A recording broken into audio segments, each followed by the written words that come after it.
Welcome, everybody. TV Toastmasters Club 9523 is in session. We have a great show for you today. We have two speakers, Christine Sullivan and Don Wess. We have three guests today, and we're going to talk to them later. But without further ado, I'm going to introduce our Toastmaster for today, Carol Kormelink. Thank you, Mr. President. Are you ready for an invigorating meeting? Yeah. The weather outside is invigorating and it's beautiful with all the snowfall covering all the trees. It just looked like a winter wonderland. So I'm glad to see everyone here. Our first order of the day is to introduce our word power for today. Sheila Mudd Baker will give us our word of the day, and let us welcome Sheila Mudd Baker, Distinguished Toastmaster. Thank you, Carol. A word of the day, sunwise. Now, for millions of Americans, that word means, of course, I'm wearing sunblock. But that's not what the word means. It means to go in the same direction as the sun. And if you have a clock that has hands, the hands go sunwise. That is, that they start at the east. Well, if your clock is facing the right way, starts at the east, goes to the south, goes to the west, and then continues on. That's sunwise. Now, in Scottish folklore, sunwise, or sunward, was considered the prosperous course, turning from the east to the west in the direction of the sun. And the opposite course was known as widdershins, and that would have been counterclockwise. So if you wanted to be prosperous, you would go clockwise. If you wanted to go, well, I am assuming there was some sort of curse where you go the opposite way to make sure that someone wasn't prosperous. And all over the world, going sunwise is considered a prosperous thing. In many parts of the world, the poor go around their benefactors in a prosperous sunwise fashion. Now, the trick is, how many ways can you use sunwise during the course of this meeting? Thank you, Sheila. So I drove from Milford to Anderson. I went to the east, so I went the opposite direction, or was I going sunwise? If you were already in the east, and then you were going south, which you were, it worked. It worked. Okay. So I was already sunwise this morning, even before I knew what it was about. Sunwise. We come to the fun portion of the meeting. How many of us have stammered and ummed and ahhed when someone asks a question, not of our choosing, and our mind shut down? Our boss asked us something, we didn't have an answer. We have the opportunity in Tabletopics to learn to answer an off-the-cuff question. And we have Rick Davis, our president, who will be our Tabletopics master today and help us with those impromptu speaking times. Rick Davis. Thank you, Carol. Well, this is one of my favorite table topics. Just imagine you're back in school. You promised over Christmas break that you were going to read that book for the book report that was due after the holidays, and you didn't get to that book. So now you have to stand up in front of the class and explain what's on that book or what is in that book, and you may not have the slightest clue. So I have a whole series of books here, and let's just pick one out. Let's see. The 5 Dysfunctions of a Team. You're supposed to read this book, and you didn't get to it. Phil, would you come up here and explain why everyone should read the 5 Dysfunctions of the Team? Phil?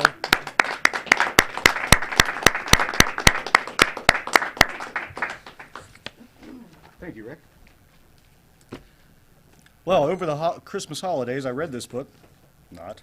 5 Dysfunctions of a Team. A leadership fable. We'll call it a fable because it is fiction. 5 dysfunctions of a team. Let's see. Number 1, stepping out of bounds and then coming back into bounds to catch the football. You can't be the first to touch it. It's a football book. Dysfunction number 2, baseball.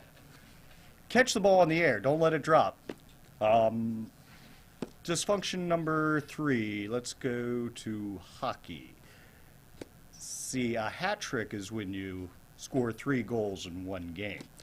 But if you hit the puck over the glass or you cross the line before the puck on the opponent's defensive side, that's called icing. So that's dysfunction number 3. Dysfunction number 4. Book reports. When you do a book report, it is very important that you know the information inside the book. That would be dysfunction number 4. And dysfunction number 5 is having a homework assignment over the Christmas holidays. I don't believe it was fair, and reading this book took away a lot of my holiday time with my family and my friends. So, having said that, let's talk about functions of a team. Here we are with TV Toastmasters. We've got an open house coming up January 14th. Let's be functional. Let's invite guests. You people out in television land, it's January 14th right here at the Anderson Center. Upstairs, beautiful meeting hall. Thank you very much. January 14th. 7 p.m. The speaker starts. We'll be opening the doors a little bit before that for networking opportunities. So, with no further ado, I will be going sunwise this way and leaving the lectern. Thank you.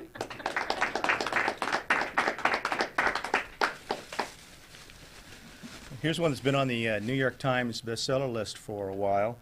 Outliers. It's Malcolm Gladwell's latest book. So, Gordon, you were supposed to read this over Christmas?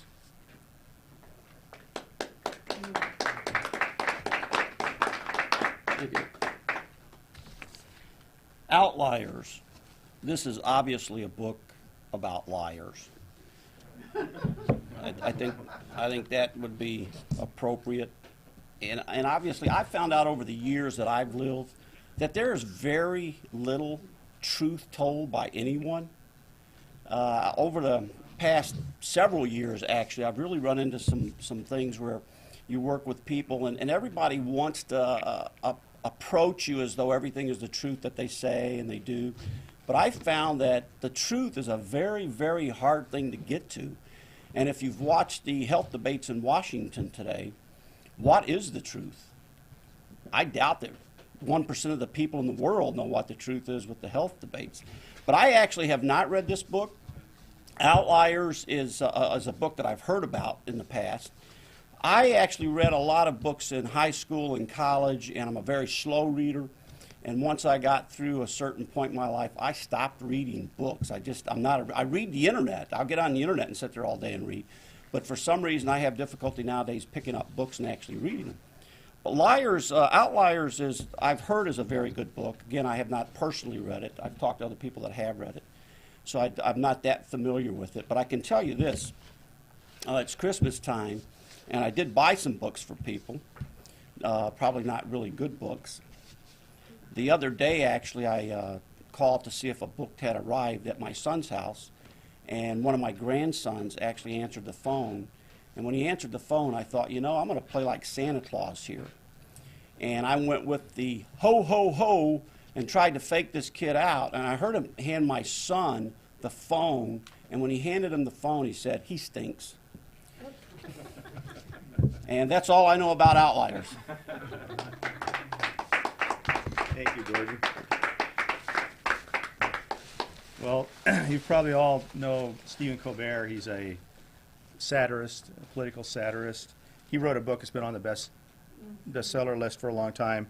I'm an American, and so can you. And Jeff, would you come up and tell us about this book that you were supposed to have read over the holidays? Well, that would be cheating because I listened to the audiobook. That'd be okay. Okay. I'll let you do that. Jeff is visiting us from Houston. Thanks, Phil. Where are we focused? I am an America, and so can you. Stephen Colbert shares with us a powerful message about being an American, surprisingly enough. Not a South American, but a North American, and mostly United States American. It's a powerful message about his view of the world and his message for us in it. Now, if I shared with you the message, it would rob you of the pleasure of reading this book, which of course I did over my break, and I did do it. Don't mind if I emulate Stephen a little bit, because this is a true American hero. He is sun-wise in all of his decisions and his thoughts, and that's why you should read I'm America, and so can you. Now, I'm sure the grammarian here is thinking, oh my gosh, that's wrong right off the bat, and I'm calling you out on it. But this is Stephen Colbert we're talking about. He is correct 100% of the time. So please, get this book, or if you're like me, get the audiobook because you're lazy and like to listen in the car all the time and don't have time for books, and give it a listen for your country and for Stephen. Mr. Tabletopics Master. Thank you, Jeff. I think we have time for one more. We have another guest. Karen, would you come and talk about loneliness? This book that you were supposed to have read over Christmas break? We need to put it up here so they can see it at home. The paperbacks don't stand up as well as The paperback is very lonely because it does not have a stand to hold it. Now, I'm sure nobody out there has ever been lonely. I know I have never been lonely. And that's rather lonely, because if everybody is lonely, then you're one of many. So when you're not lonely, you really are lonely because you're the only one who has never been lonely. Now, I read this book, and it was very, what's the word? Lonely. Because I was sitting by myself in my home, and there were no birds out the windows who usually come and watch me while I'm reading. So I was lonely for them.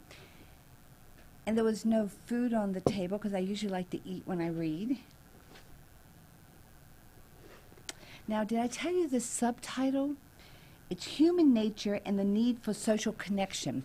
And I needed that connection to my food and my drink and my birds.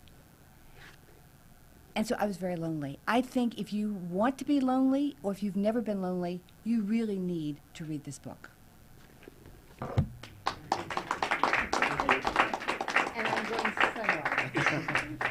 All right, I think we're done with table topics. Madam Toastmaster.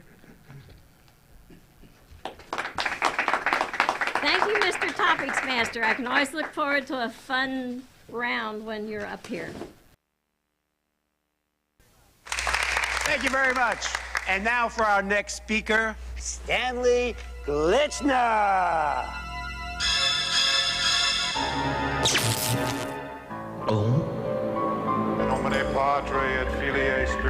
Speaking in public doesn't have to be a death sentence.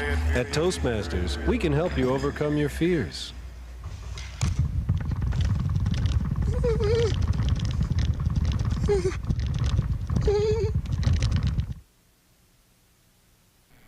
Our first speaker today, Christine Sullivan, has belonged to Toastmasters for 2.5 years. She joined to brush up on her public speaking skills and gain additional experience in front of a crowd. She is giving her 5th speech from the Competent Communicator Manual, and she's here today to do just that with Your Body Speaks. Christine Sullivan. A sense of belonging. Goes right in with our theme. A sense of belonging. I had a chance last night to attend my husband's high school reunion. He graduated from the School of Creative and Performing Arts here in Cincinnati. And because the school started 30 years ago, as of this year, their reunions are a little different. They have reunions not just once a year for their 10th, 15th, 20th. They have reunions every year for every single class. They call it Alumni Day. And yesterday, they actually had their first alumni night. Because it was at night, I was able to attend. Also, there's a historic moment because this is the last alumni night and day that will occur in its current location. SCPA, as it's known to students, alumni, and professors, is actually moving. They're currently in a historic building in Over the Rhine that has wonderful Rookwood pottery, fountains, stained glass windows, very, very old, but a definite sense of history. And because it was the last time this reunion was going to occur in this building, I went.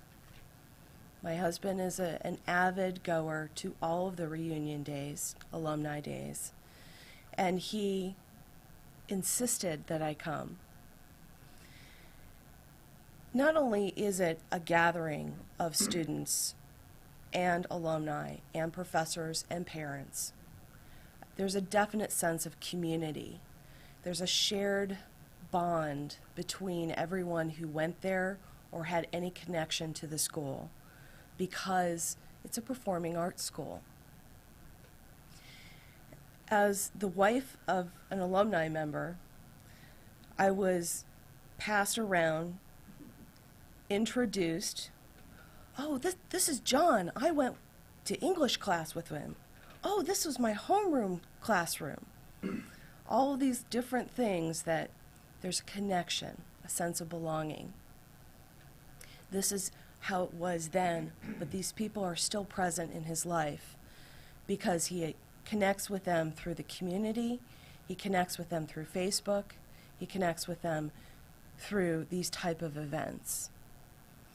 And theater in and of itself is its own community. Music, art, all of the performing arts, all of the arts in general have a sense of community. They had a show last night that I was able to attend. Free, well worth it. They had the jazz ensemble, students who are currently going there. You could see the students just kind of sway to the drum beat in the session. Different solos going on. You could see the chorus sing different songs, historical songs from years past.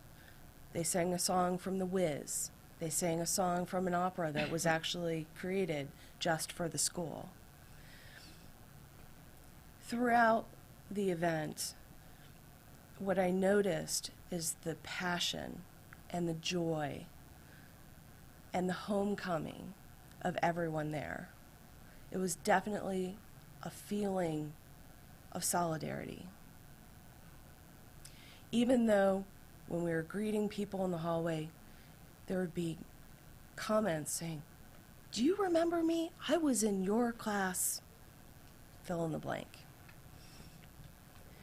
From there, I think the most moving session or segment of the event last night is they had a 9th grader, very young looking boy, came up and sang Amazing Grace. Very high voice, but very strong and sure. And he sang it as a remembrance for everyone who's passed. Instead of actually saying the names, they sang the song, which was fitting, I think, for what the school is all about. They closed their session with a song that they sing every single year. It's the title song from Fame. But the message in that song, even though it states, "I'm going to live forever," it's the memories that were created that are going to live forever. It's the friendships forged and the lessons learned that have instilled that passion, that excellence, and that legacy of what the school has created and instilled in their students, that the alumni continue to come back and support year after year after year. that their funds have helped build a new environment for the students that they will start in next year. Though there's a lot of memories in the school, it's not the place that makes the school, it's the students. Thank you.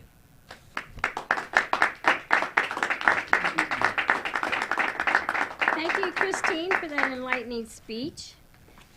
On your seat, you should have had a little ballot and a brief evaluation where you could give a little bit of feedback to Christine, and if we will be right back while you do that. I'd like to begin tonight with a little joke. This guy, he's a farmer, and he says, "Hey, hello, sorry."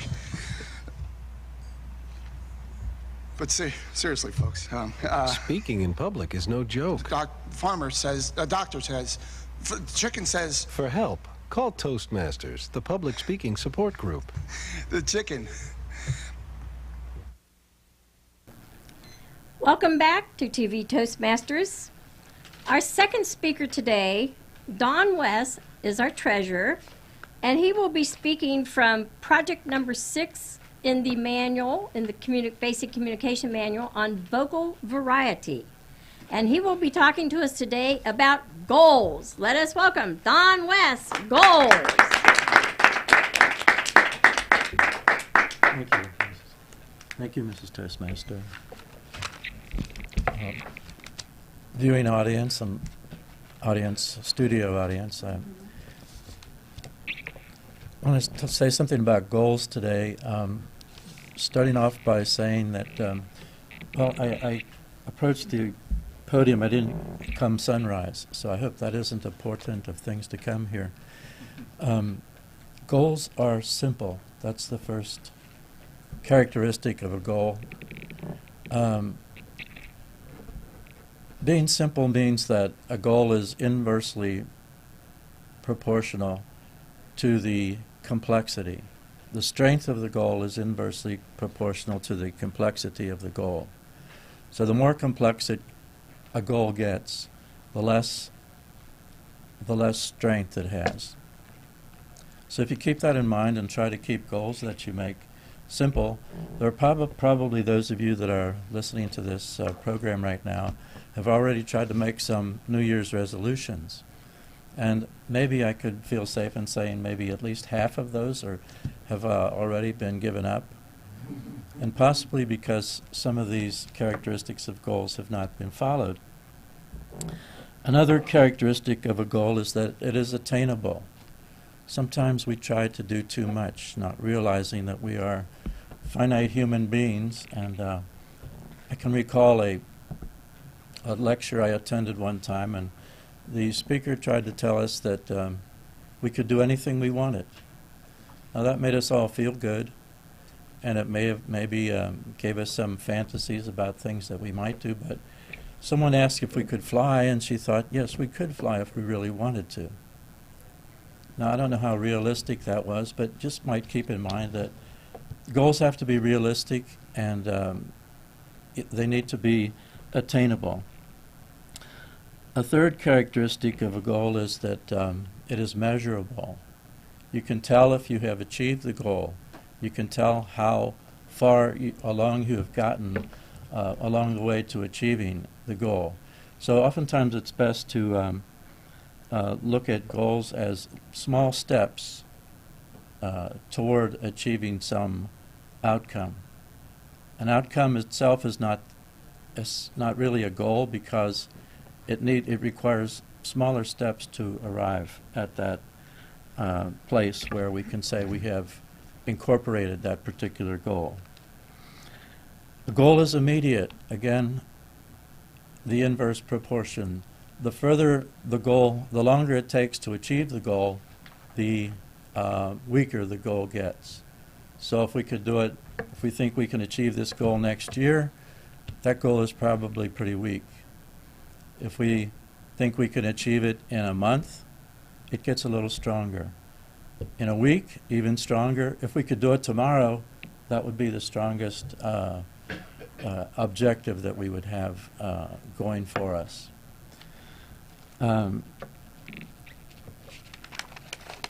Another characteristic is that it's controlled by the goal setter. It doesn't depend on someone else, basically.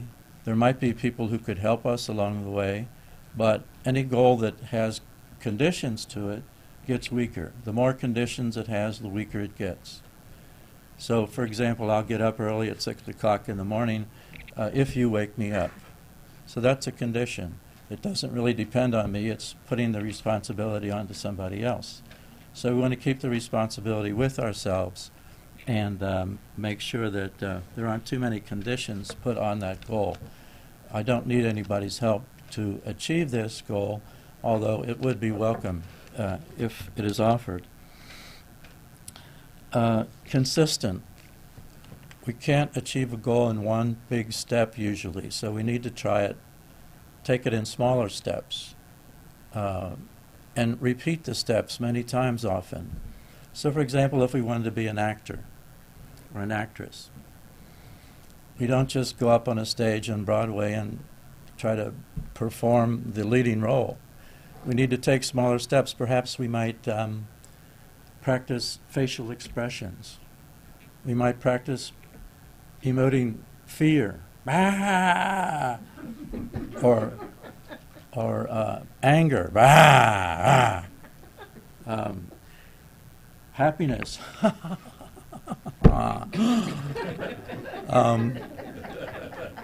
We need to repeat these things many times before we can really get good at them, as I just gave an example. So again, repetition counts. So we have to repeat and repeat and repeat and change our objectives until we finally arrive at the place where we want. And finally, a commitment is a very important thing, that we need to be committed. You'd say, well, I'll do it next year, or I really don't feel like doing it, or maybe I'll do it. Those are kind of weak forms of commitment. If we tell ourselves, yes, I'm going to do it, that's a little stronger, and I'll do it no matter what, that gets stronger. So on a scale of 1 to 5, we need to be at least a 3 or a 4 in terms of our commitment in order to make our goal strong. So those are basically the 7 characteristics of goals that I could think of that I learned from my college days. Bob Wobelding was one of the persons that presented this in one of his classes, and Pankule at Xavier University. So those were these ideas came from. And final thing would be to remember that oftentimes we think of goals as something external. Like on a football field, the goal line is maybe 60, 70 yards away after the kickoff. Goals are really mostly internal, something that require internal changes and not motion towards something, but the development of something inside of us. That's why I like to say, rather than moving toward a goal, we develop a goal or assimilate a goal or incorporate a goal within ourselves. So I hope that's been a little help, and appreciate your time and your attention. Thank you. Thank you, Don. I always learn something from your speeches. I think that's the most animated I've seen you with your vocal variety in that one. We will be right back after we take a moment to write some notes to Don about his speech. All the education in the world won't help you get ahead in life if you can't express your ideas effectively. Every day, competition for advancement gets tougher and tougher. You need an edge. A Toastmasters club can give you that edge. A low-cost learning experience for men and women. Toastmasters gives you the confidence to express your ideas to anyone.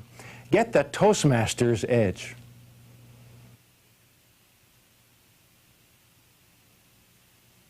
Welcome back.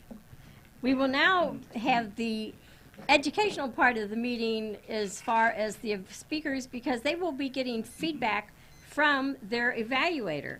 Our evaluation today, the team will be led by our general evaluator, Rick Barron. Rick Barron was just on TV the other day and brought some of these people over here as our guests today. Thank you, Rick. Rick Barron. Thank you, Carol.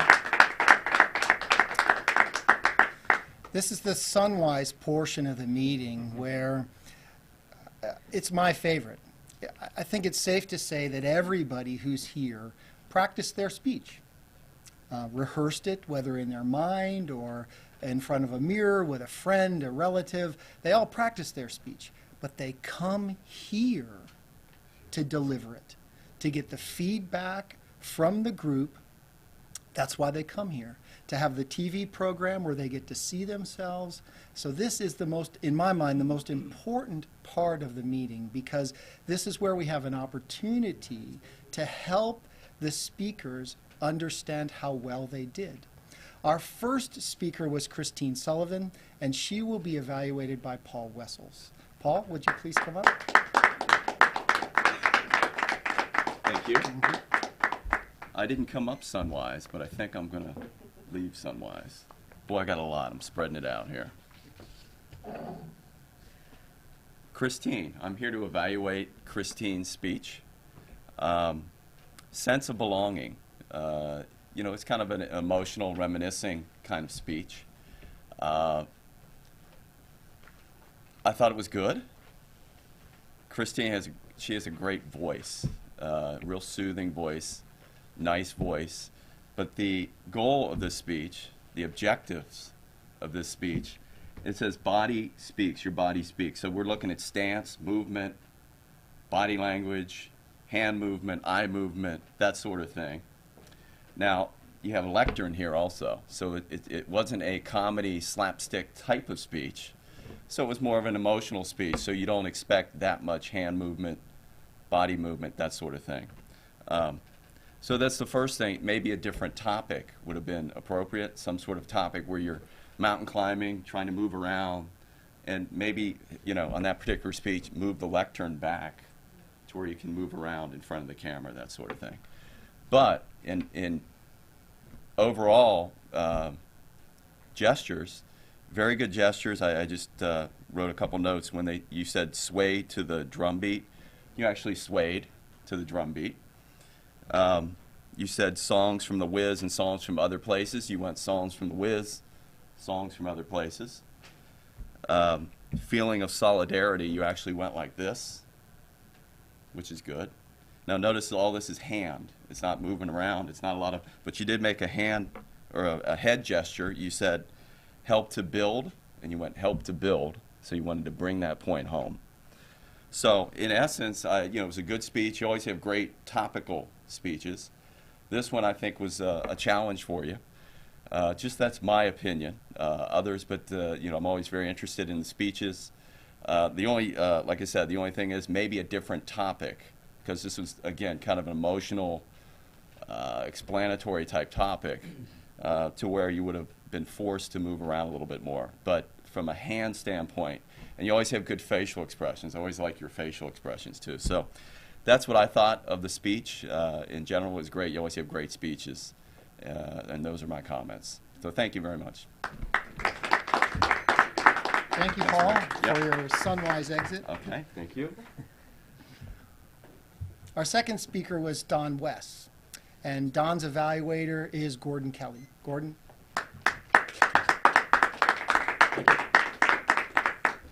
Don, I really like your speech. I just want to tell you that right out of the chute.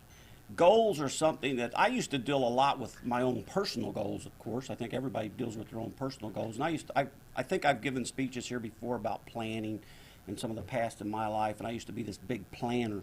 But I thought your speech, your goals as far as being organized was, it was brought home clear that we do need to organize our goals, because if you're going to set goals and go out and achieve a goal, if it's not organized, I'm really not sure how you're going to achieve it. So I thought the fact that you brought out, you know, ideas that the goals need to be realistic, attainable, measurable, that we need to be responsible for the goals, and the commitment. I thought that was very good. And it kind of clears the picture up, I believe, for the audience in general, if you're thinking about setting goals. One of the things I thought maybe would have helped a little bit is less noise with the paper. You were unfolding that paper, and I thought that was a little bit of a distraction. But I also thought, and I've watched you give speeches before, I thought your animation and your voice changes were really good. I really enjoyed those. So overall, I thought it was a well-organized and a very descriptive speech, and really appreciate it and look forward to more. Thank you. Thank you, Gordon. Thank you both for your evaluations. I think it's clear that you both paid very particular attention to the speakers, gave them very precise feedback on some good things that they can do to improve themselves. Time for the grammarian report to find out how we did in terms of our sunwise and ums and ahs. Sheila Medbaker.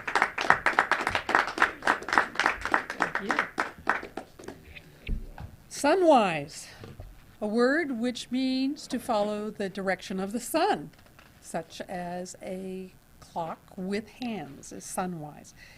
Carol used it twice, Phil once, Rick twice, Paul once.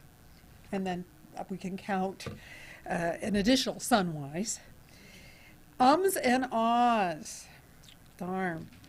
I think Don is close to meeting my record of the most ums and ahs.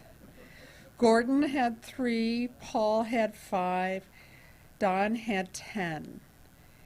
And my pet peeve, prepositions at the end of sentences. I know we speak with prepositions at the end of sentences, but please be aware that it can be jarring for old English teachers.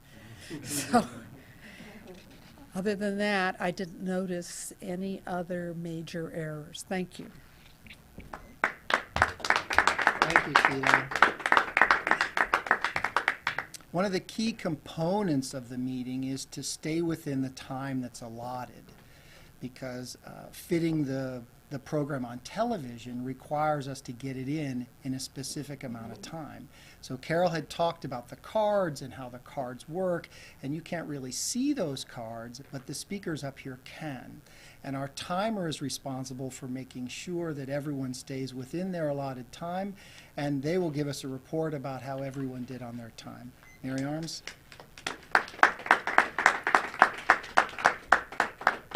Thank you very much. Well, good morning or good afternoon to everyone. Now, my job as a timer, I time everyone who gives speeches. Anything you say, I time it. Now, I'm going to start with Tabletopics. Phil Rigg, he did 2 minutes and 5 seconds. Gordon Kelly, 1 minute and 47 seconds.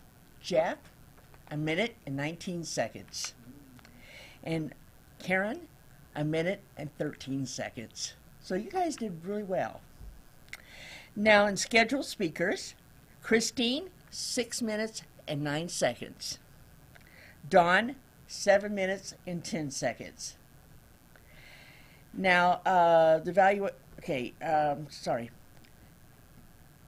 Now, in the evaluations, Paul, you did 2 minutes and 35 seconds, and Gordon, 1 minute and 13 seconds.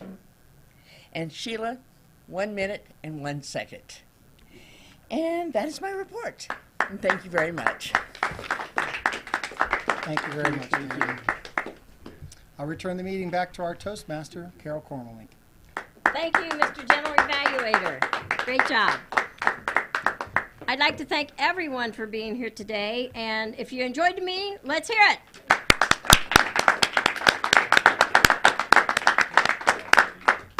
I led the meeting, and I will return control of the meeting to our president, Rick Davis.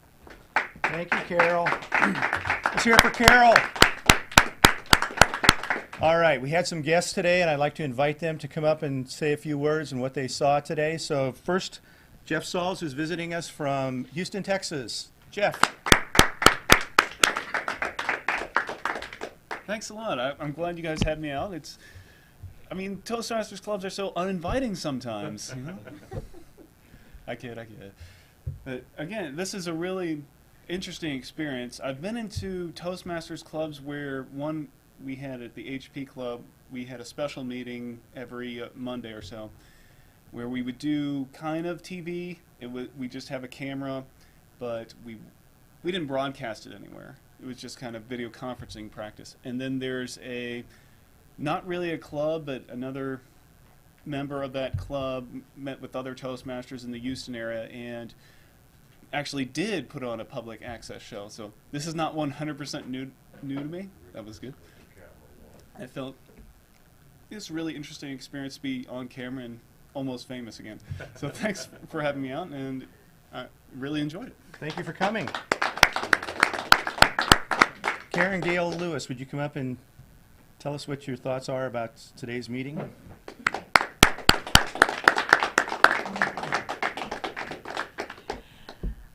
I've never been to a Toastmaster meeting before, so I have nothing to compare it to, and I was really impressed. I'm not sure I can pull out particular things. It was just a fun place. You all seemed to have a good time. I was impressed with the flow and how organized it is and how everyone seems to work well together. So, no loneliness at all here.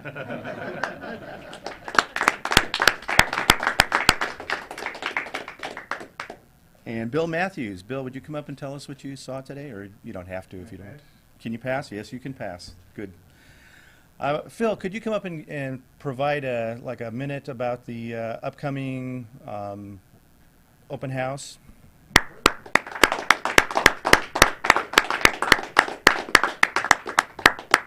Thank you, Don. As I mentioned during the table topics, January 14th will be our open house. I have with me here some cards. We have cards up front. I encourage everybody who doesn't have any to grab some and pass them out to friends. Invite people to the event. You people in TV land, our guest speaker is Mike Davis, professional speaker. He'll be speaking on marketing. If you are in the business world, if you'd like to network, if you want to meet some people in the Anderson area, come to this open house. Bring your business cards. You're encouraged to come. And get to meet some of the people in the Toastmasters. We'll be opening the doors before 7 o'clock. I would say 6:30 would be a good time. We'll be drawing for a door prize, and we are looking for sponsors as well. You can contact us at www.tvtoastmasters.com is our website. And we will be serving refreshments. It is free. We have room for about 120 people. So first come, first seated. It's going to be a wonderful speaking engagement and a wonderful networking engagement. So you're in business, you're in the Anderson area.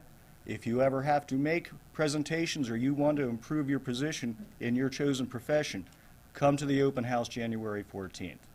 I strongly suggest it. Thank you. Thank you, Phil. And that website is www.tvtoastmasters.com. So be sure and look at our website, and that will take you to our meetup group, and you can find out about how to come to our regular meetings in addition to our open house. With that, I would like to thank everyone for coming today. I think we had a great meeting. I really enjoyed it. I hope everybody else enjoyed it, and we will see you next month. And happy New Year's resolutions.